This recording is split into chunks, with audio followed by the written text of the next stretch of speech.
Tapi kita akan melihat sisi yang lain. Satu, materi yang akan kita bahas hari ini adalah nama kitab yang diturunkan Allah kepada para nabinya itu ada berapa. Ya, jadi ini bagian dari nanti tujuannya, ini yang harus kalian kuasai. Yang disebut dengan kompetensi dasarnya tuh ini. Apa yang akan kita pelajari, target kita hari ini belajar apa. Kedua, Nabi yang menerima kitabnya itu siapa? Ya, dari diantara kitab-kitab itu ada yang terakhir namanya Al-Quran. Nah, ini nanti kita selipkan bagaimana keimanan yang lebih, keyakinan yang lebih tentang kebenaran Al-Quran. Sebagai seorang Muslim, kan kemarin kita ada iman kepada kitab itu ada yang wajib diyakini dan wajib dipelajari, ada juga yang wajib diyakini tapi nggak wajib dipelajari. Kepada Al-Quran kita itu wajib meyakini dan wajib mempelajari. Nah ini nanti kita selipkan di yang ketiga, materi yang ketiga. Ya, masih dengan saya. Ya, Insya Allah tetap mudah-mudahan kita senantiasa diberikan kesehatan, senantiasa kita bisa bersama. Ya, baik. Oke. Jangan ada yang lihat materinya. Baik, ini masih kaitannya dengan aspek akidah. Maksudnya aspek akidah itu bagian dari keimanan. Sesuatu yang harus diyakini, sesuatu yang harus memang diimani walaupun kita tidak mengalami. Kita kan tidak mengalami zamannya kitab-kitab sebelum Al-Quran. Tapi memang kalau babnya akidah kita harus yakin bahwa itu ada. Paling nanti didukungnya dengan dalil-dalil. Ya, baik. Kita tujuan pembelajaran hari ini yang tadi dibahas dari materi yang tadi turun menjadi tujuan pembelajaran. Satu, setiap siswa nanti harus mampu menyebutkan nama kitab Allah yang diturunkan. Yang kedua, baru kemudian menyebutkan nabi atau rasul penerima kitab tersebut. Ya, kitab tersebut siapa yang kemudian menerimanya. Nah itu, jadi jangan, siapa nih Faris dibuka kameranya Faris Indar. Nah jangan ditutup. Baik, selanjutnya yang ketiga meyakini, memahami, membenarkan tentang keberadaan Al-Quran itu seperti apa. Jadi bagaimana tanda kita yakin dan benar itu direalisasikan dalam bentuk apa. Itu ya. Nah ini bagian yang kemudian hari ini harus menjadi penguasaan kita. Bahasa pendidikannya tuh kompetensi kalian itu harusnya sampai di sini untuk hari ini. Selama kurang lebih 1 jam itu kalian belajar tentang. Baik, siap ya? Tidak ada yang meleng. Baik, lanjut. Kita mau masuk ke pembahasan. Ya, ini kitab-kitab Allah. Dari zamannya awal Nabi dan Rasul diturunkan, Allah itu menurunkan beberapa kitab. Ulang ya, Allah menurunkan beberapa kitab. Nanti kalau kalian sudah selesai belajar tentang ini, dan kemudian nama-nama kitab ini, ada lagi kitab yang kemudian misalkan, Sir ada kitab Empu Gandring, masuk kayak kepada kitab-kitab Allah. Nah, tinggal nanti di sini ada nggak nama kitab itu? Baik. Yang pertama, ini apa namanya, kitab apa? Taurat. Taurat itu kitab yang pertama, kitab yang Allah turunkan itu kitab Taurat. Taurat itu turun kurang lebih 12 abad sebelum Masehi atau seabad ke-12 sebelum Masehi. Kurang lebih 1200 tahun sebelum Masehi. Kalau sekarang kan tahun Masehi itu kan tahun yang diawali dari kelahirannya Nabi Isa. Berarti 1200 sebelum Nabi Isa lahir, nah sudah ada kitab Taurat. Kitab Taurat itu yang orang sebut, yang sekarang disebut itu disebut dengan Ten Commandment. Jadi 10 perjanjian atau juga disebutnya Taurat itu perjanjian lama. Ya, perjanjian lama. Diturunkan untuk, ya kebanyakan kitab-kitab itu diturunkannya kepada orang Bani Israel. Jadi Taurat itu berisi 10 perjanjian orang Bani Israel kepada nabinya, kepada Allah, yang kemudian diikat dalam sebuah perjanjian itu dibukukan. Karena disebut dengan kitab kan dibukukan kemarin, bukan berbentuk suhuf, bukan berbentuk sahifah, ya, bukan berbentuk lembaran, tapi bentuknya tuh kitab. Nah, Taurat ini isinya tuh itu. Awas, hati-hati. Taurat itu isinya tuh itu 1200 tahun sebelum Masehi atau 12 abad ke-12 sebelum Masehi, Taurat ini diturunkan kepada Bani Israel. Nah, inilah yang kemudian menjadi pedoman Bani Israel pertama. Kepada siapa? Nanti kita akan lihat kepada siapa Taurat ini diturunkan. Ya, baik. Yang kedua, ada namanya kitab Zabur. Ya, Zabur. Kalau Taurat disebut perjanjian lama, Zabur itu adalah kitab yang isinya itu apa ya, semacam nyanyi-nyanyian, ya, semacam nyanyi-nyanyian dari apa namanya, untuk mengagungkan. Kan ada kalau dalam agama-agama lain itu ada kidung ya. Nah, kidung ini yang kemudian Zabur ini isinya itu kidung. Nah, Zabur ini turun abad 10 sebelum Masehi. Jadi kalau sebelum kan bukan naik. Kalau sebelum Masehi itu lebih ke sini, bukan lebih naik tapi lebih menurun. Abad 12 baru disusul Zabur abad 10 yang isinya tuh kidung-kidung, nyanyian-nyanyian yang kemudian dinyanyikan oleh jamaah, disebutnya ya, oleh jamaah. Ratu Kesha tadi keluar masuk terus ya, Ratu ya, mungkin bagian dari sinyalnya, jangan ditutup ya. Yang lain perhatikan. Lilis, jangan ngelamun, Lilis. Halo, semangat, masih pagi juga ya. Nah, Zabur ini isinya kan kidung, nyanyian. Hati-hati. Jadi, Sir, saya mau belajar nyanyi-nyanyiannya kayak gimana? Nggak wajib belajar. Asal kita tahu, asal kita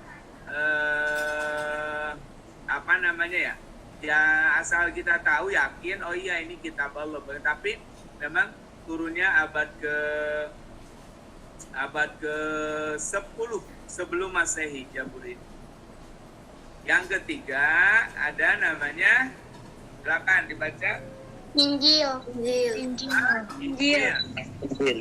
kan sekarang masih sering dengar nggak kitab Injil? Masih sering dengar nggak kitab Injil?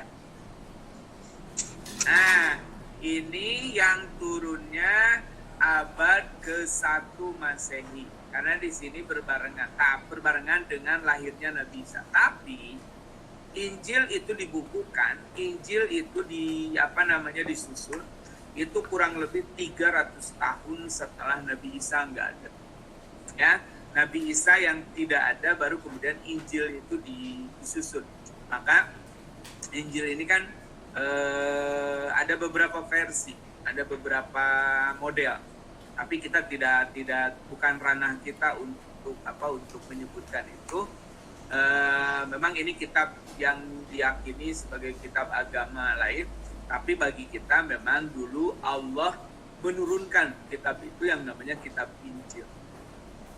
Dan inilah yang kemudian yang keempat, bahwa kitab yang diturunkan oleh Allah itu adalah Al-Quran. Punya Al-Quran di rumah? Punya, Sar. Biasa kita tadarus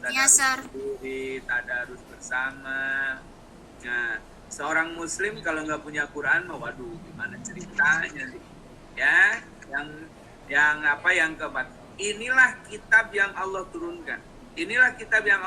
Tuh hanya 4. Satu, ayo sama-sama, satu. Taurat.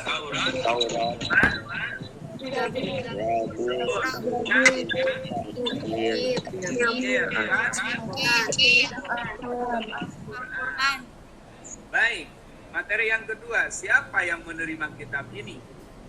Ya, siapa yang menerima kitab ini? Taurat diturunkan kepada Nabi Musa. Oke, Nabi Musa alaihi salam. Nabi Musa itu kalau Tauratnya turun tadi abad ke-12 sebelum Masehi, berarti Nabi Musa itu hidup kurang lebih 12 abad ke-12 sebelum Masehi. Ada sedikit ya, kita nggak terlalu panjang di ininya. Nih, ada sedikit. Coba kita lihat tampilan ininya. Tapi nanti kalau nggak semuanya nggak apa-apa ya. Nabi Musa alaihi salam menerima kitab Taurat. Nah ini walaupun ini kartun kisah Islami tapi nggak apa-apa. Al-A'raf ayat 138 hingga 145 diceritakan bahwa setelah Nabi Musa beserta Bani Israel selamat dari kejaran Fir'aun, mereka meninggalkan Mesir dan melanjutkan perjalanan menuju kota Palestina. Di tengah perjalanan, tibalah Nabi Musa dan Bani Israel di suatu pemukiman penduduk. Terlihat bahwa penduduk di Kelihatan filmnya kelihatan. masih menyembah patung berhala. Dan fenomena Nggak tersebut ada, Sir. Nggak ada, Sir. Nggak ada, Sir. Nggak ada. kebanyakan Adanya suaranya dong. Oh ya Allah. Berarti ini teknisnya nih. Orang yang memuliakan Tuhan Oke. apa yang kalian maksud dengan Tuhan itu adalah Nanti patung berhala yang nanti kita coba perbaiki. Ya baik. Taurat itu diturunkan kepada Nabi. Musa. Nabi Musa alaihissalam. Aduh, ada yang baru masuk ini Cahyo nih. Baik, ya. Nabi Taurat itu 1200 tahun yang lalu diturunkan kepada Nabi Musa. Ya. Sayang ini kesalahan teknisnya nih. Tapi nggak apa-apa, nanti kita perbaiki.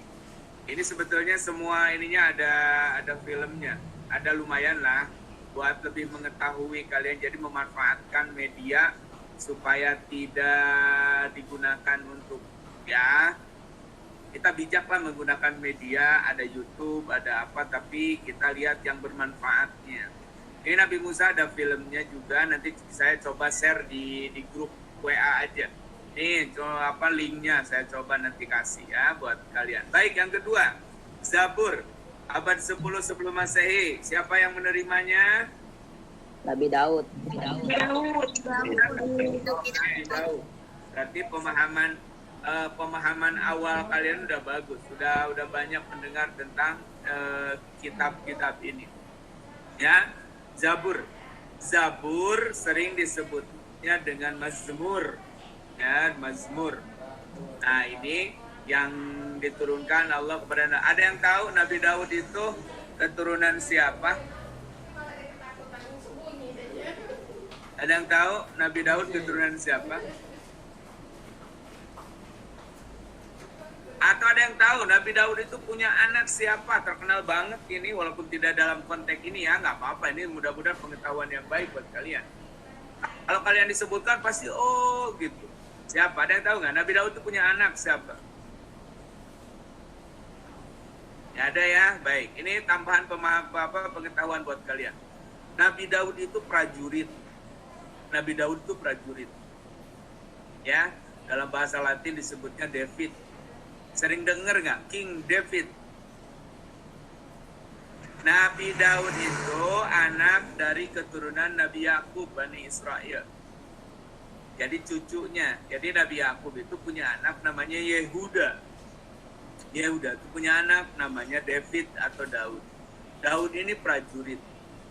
Daud yang bisa mengalahkan raksasa, ya, Raja Talut, itu akhirnya kemudian jadi raja.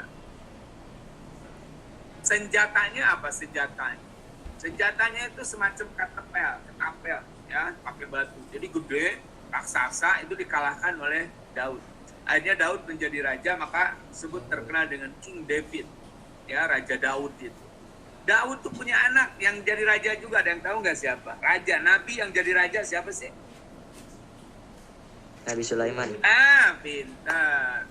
Nabi Sulaiman, Daud itu punya anak yang kemudian jadi raja juga, prajuritnya di mana-mana dan sangat banyak prajuritnya. Namanya Sulaiman, atau dalam bahasa Latin disebut dengan King Solomon. Ya, burung jadi prajuritnya, bahkan jin juga jadi prajuritnya. Semut aja ngerti bahasanya. Maksudnya Raja Sulaiman itu ngerti ya, mujizatnya itu bisa memahami bahasa binatang. Oke, ya kita kembali ke materi yang pokok, yaitu tentang kitab-kitab Allah. Ya, kitab-kitab Allah.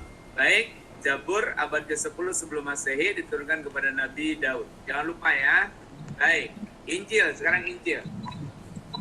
Injil turunkan kepada Nabi Isa. Nabi Isa. Saya sebetulnya pingin muter ini, tapi ternyata di kalian nggak muncul ya, nggak muncul. Harusnya muncul di itunya, di layar. Coba sekali ya, sekali dulu. Kalau nanti nggak muncul, bilang ya, sudah nggak kelihatan gitu, nggak nampak.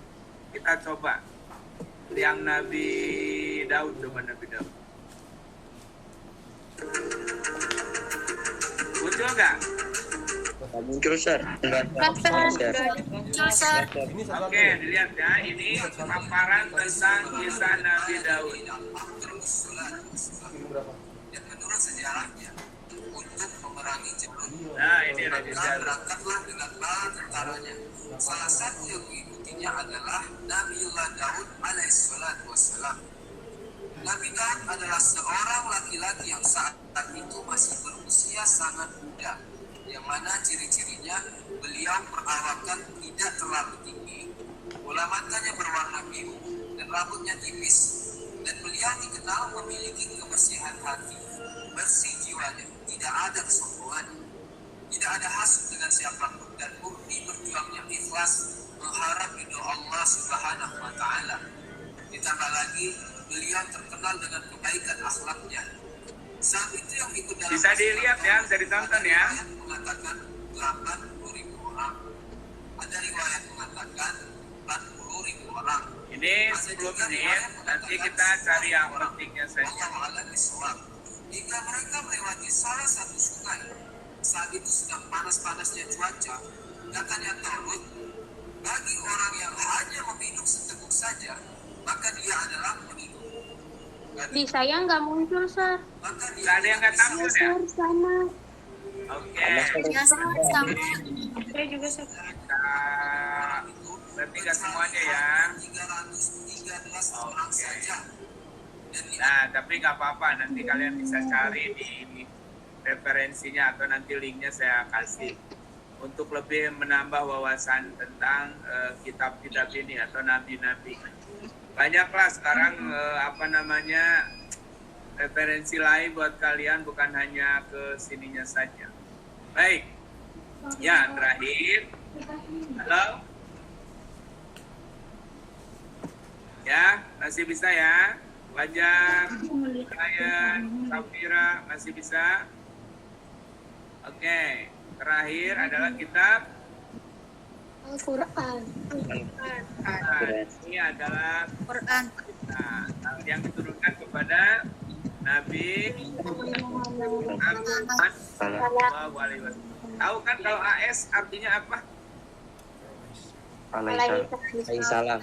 Alaihi salam. Pintar. Kalau SAW Sallallahu Alaihi Wasallam. Ini Al-Quran turun sekitar abad ke-7, ya, abad ke-7 Masehi. Kenapa disebut abad ke-7? Karena memang sudah lahirnya Nabi Isa, ya, Masehi, atau dalam tahun Hijriah itu memang tahun pertama sebelum Nabi Hijrah memang.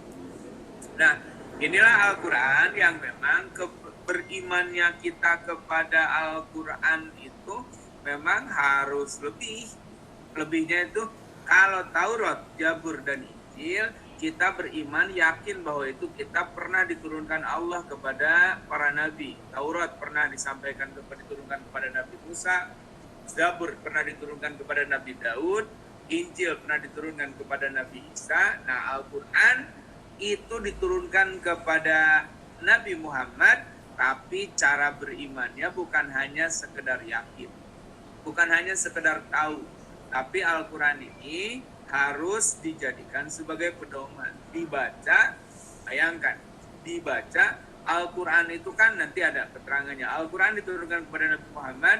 Ini juga filmnya lumayan menarik tentang Gua Hiro, tempat di mana Nabi Muhammad itu menerima wahyu yang pertama. Kegelisahan Rasulullah pada saat itu usia 40 tahun ketika melihat kondisi Mekah yang luar biasa amburadulnya, kemaksiatan di mana-mana, pembunuhan, model pola hidupnya juga nggak beraturan, bahkan disebutnya hukum yang berlaku juga hukum riba, siapa yang kuat dia yang berkuasa.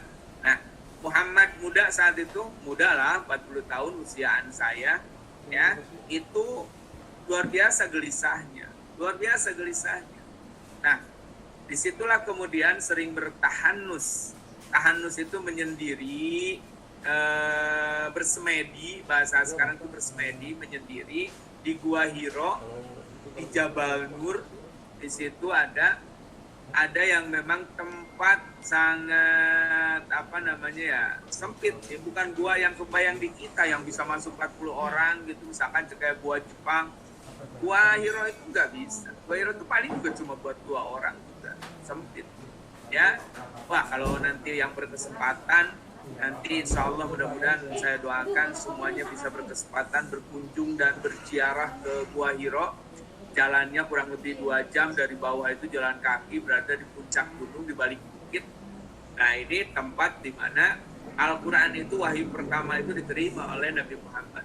Dan ini sebagai resminya atau bahasa ininya legitimasi pengangkatan Rasulullah Muhammad menjadi Rasul. Bukan lagi Muhammad tapi juga Rasulullah.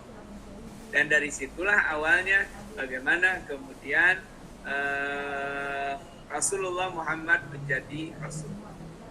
Perjalanannya Al-Quran itu turun setahap demi setahap, satu ayat demi satu ayat. Yang kurun waktu Al-Quran itu turun kurang lebih ada yang menyebutkan versinya 22 tahun, 2 bulan, 22 hari. Ya, jadi sepanjang Rasul dakwah kurang lebih 23 tahun, disitulah awalnya Al-Quran itu diturunkan ayat per ayat, satu persatu, tidak langsung blok gitu satu kitab begitu, enggak. Tapi turunnya itu, ini bahkan ayat pertama kan bukan Al-Fatihah. Ayat pertama kan bukan Al-Fatihah sebagai surat pertama, bukan. Ayat yang pertama surat apa? Ada yang tahu? Ayat yang pertama Al-Alaq itu pun enggak semuanya, cuma 5 ayat. Ya. Iqra' bismi rabbikal ladzi khalaq, khalaqal insana min 'alaq. Nah, sampai kemudian ayat kelimanya. Di situ Rasulullah bayangkan, Iqra', baca oleh kau. Kata Rasulullah pada Muhammad saat itu, "Ma'ana biqari'in." Aku nggak bisa baca. Apa yang harus aku baca? Aku nggak bisa baca. Langsung di hadisnya panjang tentang turunnya ayat pertama, wahyu pertama itu. Aku dipeluk, aku dipeluk sama Jibril itu sampai aku tuh keringetan. Padahal pada saat itu katanya musim dingin, tapi Rasul tuh sampai keringetan. Saking gimana sih kaget melihat sosok yang baru ditemui, yang pada akhirnya tuh kayak gitu. Peluk lagi, lepasin lagi, Iqra', baca. Kata Rasul, ma'ana biqari'in, aku gak bisa baca, apa yang harus aku baca? Sampai 3 kali loh kayak begitu, sampai 3 kali.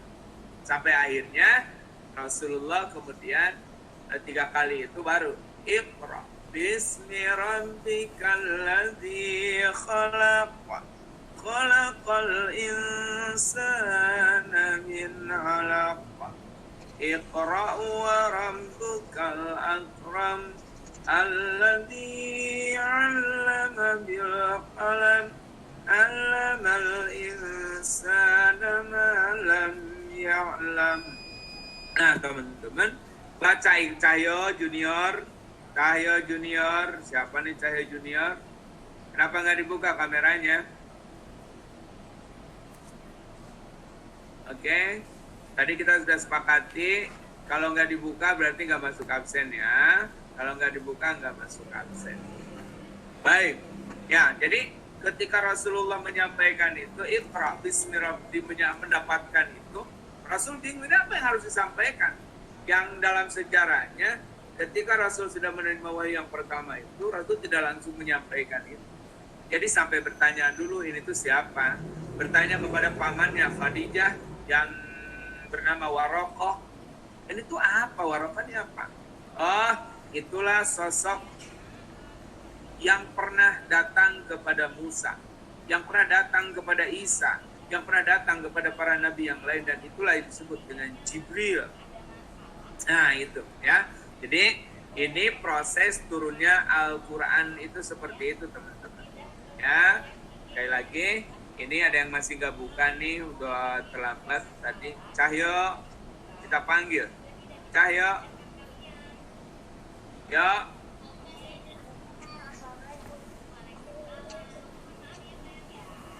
Baik, kalau nggak mau sampai saya kasih waktu nih, kalau nggak mau kita out aja. Cahyo.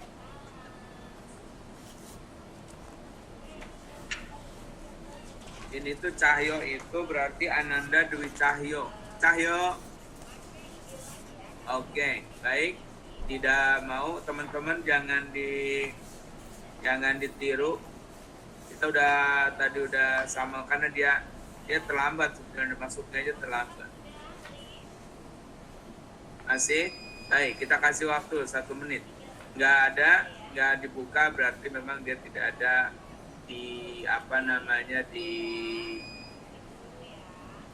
dia hadir namanya saja, tapi jasadnya nggak ada. Ya, baik. Ini. Nah, kita akan coba beberapa waktu ke depan, kita coba untuk memperdalam tentang bagaimana keimanan dan yakin terhadap Al-Quran.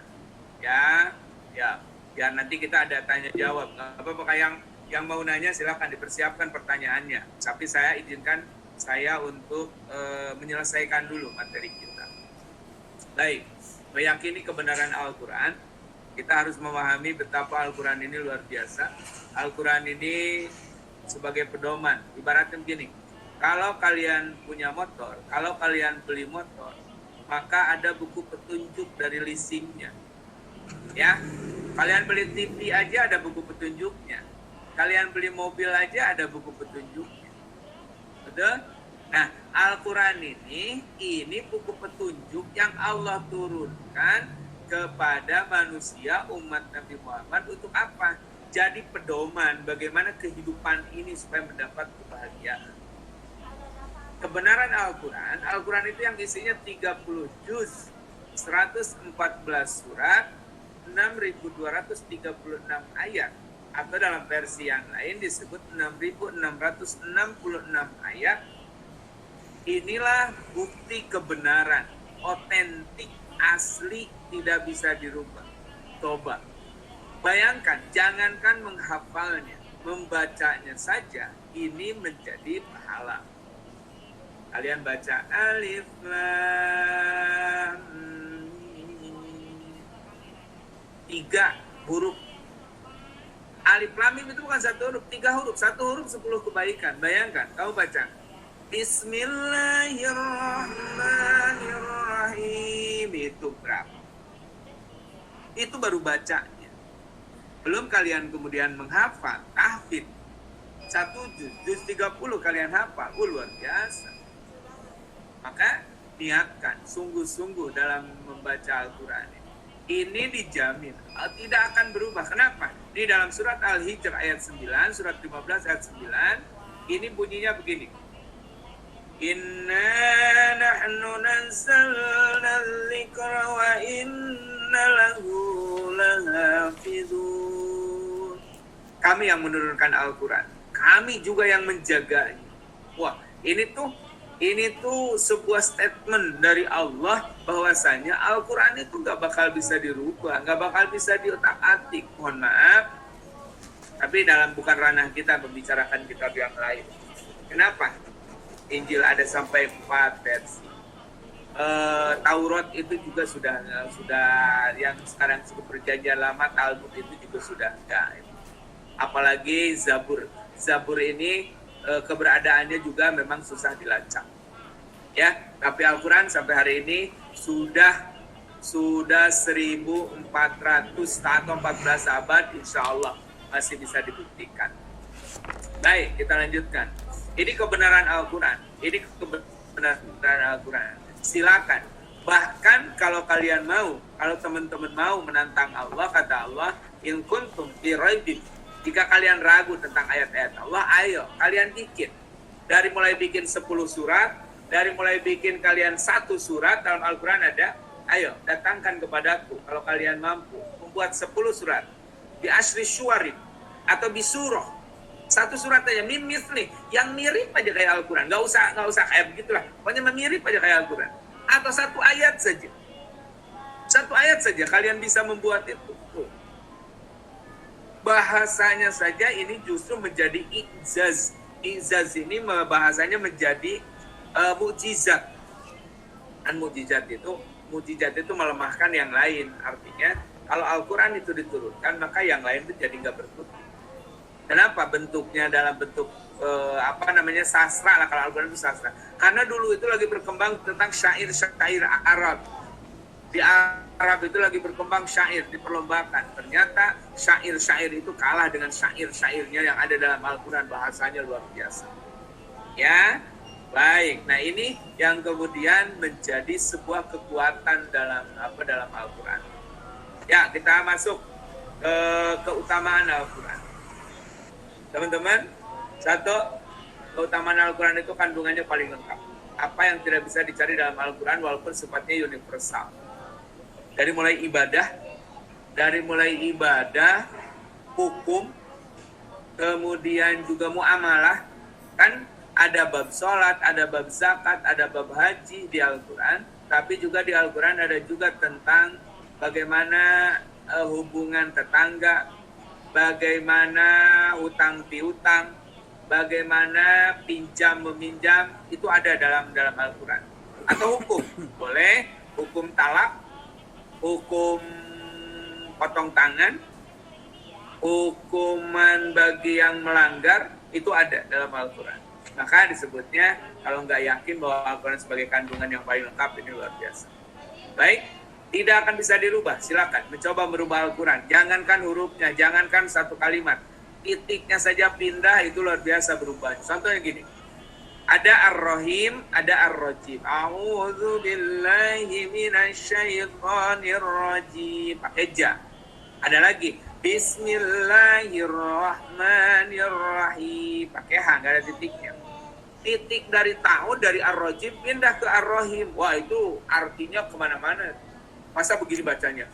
A'udzu billahi minasyaitonir rajim. Aku berlindung kepada Allah dari godaan setan yang Maha Pengasih. Masa begitu? Ya, atau dibalik. Bismillahirrahmanirrahim. Dengan menyebut nama Allah yang Maha Pengasih dan Maha Terlaknat. Masa Allah terlaknat? Nah kan jauh kemana-mana. Maka itu akan gampang terkoreksi. Itu akan gampang diketemukan. Oke? Karena Cahyo dari tadi tidak bisa kerjasama kayak Cahyo. Mohon maaf Cahyo. Wah, baru dibuka. Mau saya keluarin baru dibuka dari tadi. Ulfia, nanti kameranya Ulfia. Nyalain. Nah, gitu. Ya, baik. Nah, tidak bisa dirubah. Al-Quran nggak bisa dirubah. Silakan kalau kalian merasa pintar, merasa bisa, saya mau cobalah rubah Al-Quran, hilangin kalimatnya. Kan pernah beredar Quran palsu. Ada yang perubahan, langsung terkoreksi, langsung diketemukan. Dan orangnya juga itu harus mendapat hukuman. Kenapa? Karena ini babnya bukan orang yang merubah undang-undang saja itu dihukum. Apalagi ini undang-undangnya Allah. Baik, Al-Quran tidak bisa dirubah. Kata, tidak bisa dirubah.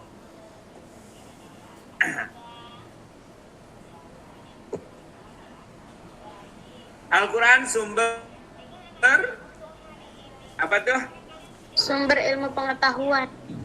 Sumber ilmu pengetahuan. Ada nggak banyak Al-Quran, ayat Al-Quran yang kemudian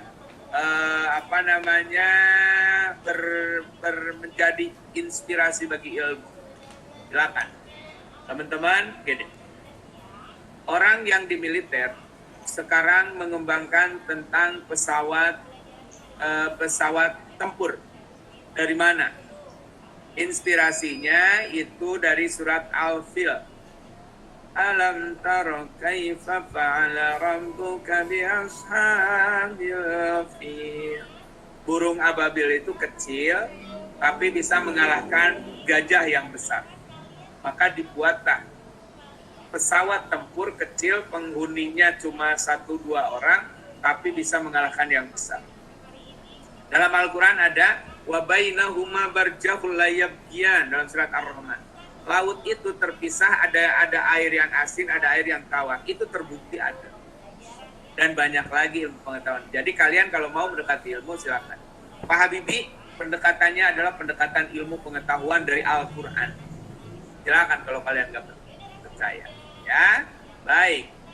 Ilmu pengetahuan ataupun teknologi, silakan teknologi dikembangkan. Orang yang kemudian mungkin kalian nanti setelah lulus dari Al-Qamar, sainsnya bagus, MIPA-nya bagus, masuk ke jurusan IPA, masuk ke jurusan yang kemudian sains, ya, sains mengembangkan teknologi apa saja, jangan lupa pendekatannya pendekatan Al-Quran, jangan pendekatan akal. Pendekatan akal terbatas, tapi kalau pendekatan teknologi Al-Quran silakan temukan dalam Al-Quran. Baik, mengandung hukum yang sesuai. Sampai sekarang hukum-hukum, hukum waris, hukum potong tangan, hukum jual beli segala macam itu insya Allah menjadi sesuatu yang sesuai dalam Al-Quran. Ya, ini keutamaan Al-Quran. Kalau kita tidak semakin yakin dengan Al-Quran, ini sangat-sangat luar biasa. Baik, ayo. Saya mau uji sederhana tentang pengetahuan yang baru saja kita lakukan. Ya, sederhana aja. Baik. Ini kitab apa? Taurat. Siapa yang menerimanya? Nabi Musa. Benar nggak ya? Kita lihat jawabannya. Oke, pasangannya pas. Nabi Musa. Baik, yang kedua.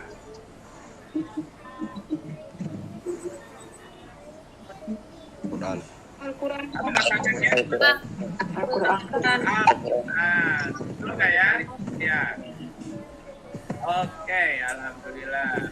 Berarti udah mulai lah. Taurat udah, pasangannya Nabi Musa. Al-Quran juga ada. Nabi Muhammad yang menerimanya kitabnya Al-Quran. Baik, yang ketiga, siap-siap. Yang paling cepat jawabannya.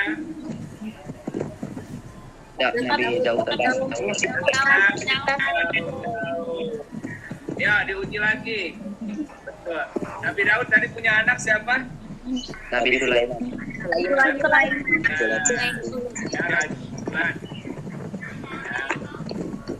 Apa mujizat Nabi Sulaiman? Berbicara dengan hewan, bahasa hewan. Baik, lanjut terakhir. Tapil.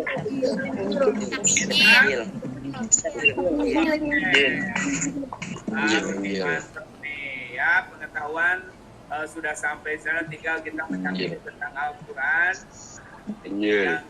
yang jadi menguat dan menjadi kitab kita. Jangan jauh-jauh dari Al-Quran, karena orang yang jauh dari Al-Quran itu bisa menjadi sesat karena nggak punya kitab.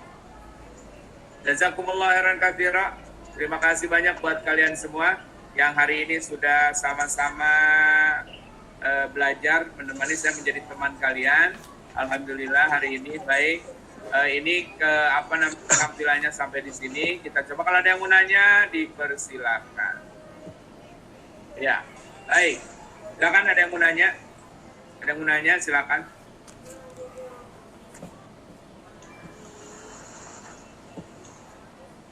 Ya, ada. Jidan kemana? Jidan, ada nggak Jidan? Afid, mana Afid? Afid mana ya?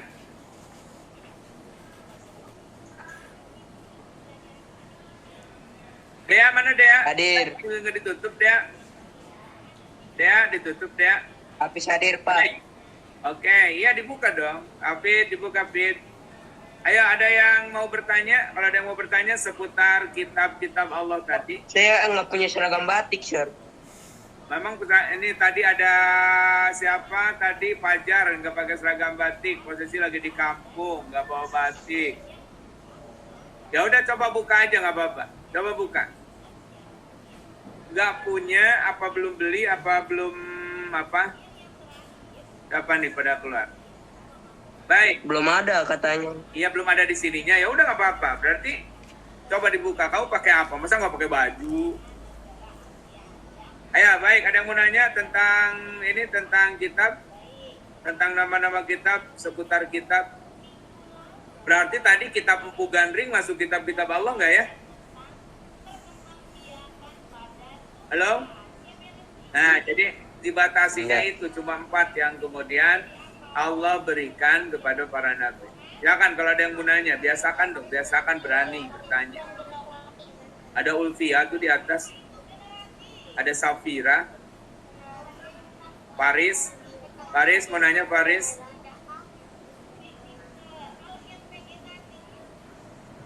Oke. Taurat turun di abad keberapa sih? Nah, makasih Aisyah. Alhamdulillah. Taurat itu turunnya tadi ada yang nyimak nggak? Ada yang nyimak nggak? Tadi Taurat turunnya abad keberapa? 12 sebelum Masehi. Abad ke-12. Abad sebelum Masehi. Sebelum Masehi itu sebelum Nabi Isa lahir. Jadi kalau sekarang abad 21 Masehi, kalau ini tuh 12 sebelum Masehi. Jadi kurang lebih 3.300 tahun yang lalu. Kebayang nggak sih? 3.300 tahun yang lalu. Oke, makasih Aisyah. Ada lagi? Ada lagi ya? 5 menit lagi. Kita pelajari. Adan sehat Adan. Gak ada suaranya nih Adan Fahriansah. Ya. Baik. Besok kita akan belajar tentang hikmahnya. Kemarin kita mau awal tentang makna iman, makna kitab. Hari ini kita belajar tentang kitab Allah itu apa saja, kemudian siapa yang menerimanya, kemudian iman kepada Al-Quran itu harus seperti apa. Nah besok kita bicara tentang apa sih hikmahnya kalau kita beriman kepada kitab-kitab Allah, termasuk kepada Al-Quran. Kalau sudah dapat hikmahnya, baru kita dapat ilmunya dan kemudian bisa jadi amal. Hikmah itu ilmu, udah tahu, kemudian jadi amal soleh. Kalau hanya sebatas ilmu, itu namanya bukan hikmah. Itu namanya bukan hikmah. Hanya sebatas pengetahuan. Ada orang tahu, tapi nggak bermanfaat. Nah, itu namanya ilmu. Tapi kalau hikmah itu, dia tahu sholat subuh itu wajib, dia tahu. Terus dilaksanakan, nah itu namanya hikmah. Besok kita, pertemuan selanjutnya, kita akan berbicara tentang hikmah beriman kepada hari akhir. Baru nanti di UB ini kita akan godok untuk UB pertama materinya tentang seputar kitab-kitab Allah ini. Jadi betul-betul kamu sampai paham betul, sampai ngelotok bahasa orang tua kan, sampai ngelotok betul pengetahuannya siapa, apa nama kitabnya, kapan turunnya, materinya silakan dibaca lagi di situ. Makna iman, makna kitab, apa bedanya? Kemarin kan udah, apa bedanya kitab dengan suhuf, itu udah di pertemuan sebelumnya. Nah, pertemuan besok hikmahnya. Harus jadi apa sih kalau kita beriman? Kalau kita beriman, ngaku beriman, tapi nggak dapet itu, berarti hikmahnya belum dapet. Oke? Ada lagi? Silakan. Hafid, ada pertanyaan? Hafid Zakaria? Ada Ridho. Baik. Kalau tidak ada, dianggap kalian Tidak ada. sudah paham tentang materi ini. Mudah-mudahan betul-betul dipahami dan disiapkan. Karena UB itu kan nggak lama lagi. Saya nggak mau nanti dapetnya, kalau tanya udah paham, tapi pas di ini, nggak dapet apa-apa. Ya, baik. Terima kasih. Terima kasih tanggapannya, pertanyaannya, dipahami kembali materinya. Jangan lupa tetap salam sehat buat semuanya. Terima kasih atas perhatiannya. Jangan lupa terus untuk materi pelajaran yang kedua di 8B ini, lihat jadwalnya, jangan langsung pada ngilang, jangan langsung pada melakukan aktivitas lain, tetap di rumah. Baik, terima kasih untuk hari ini. Ya, Rido, Faris, Indri, Cahyo, Fajar, Ulfia, Adan, Safira, Ratu, Nuriyah, Nuriyah ya, Jidan, Eka, Kaila, Bapian, Lilis, Dani, Keisha, Rido, di sini, Agnia, Aulia, Fajar, Daniel, Nagita, Selvina, Lola, Brian, Aisyah, Haikal, Hafid, Dea, Rifka. Terima kasih semuanya. Mudah-mudahan jadi amal soleh buat kalian. Tambah jaga iman, jaga imun. Mudah-mudahan kalian tetap sehat. Assalamualaikum warahmatullahi wabarakatuh. Waalaikumsalam.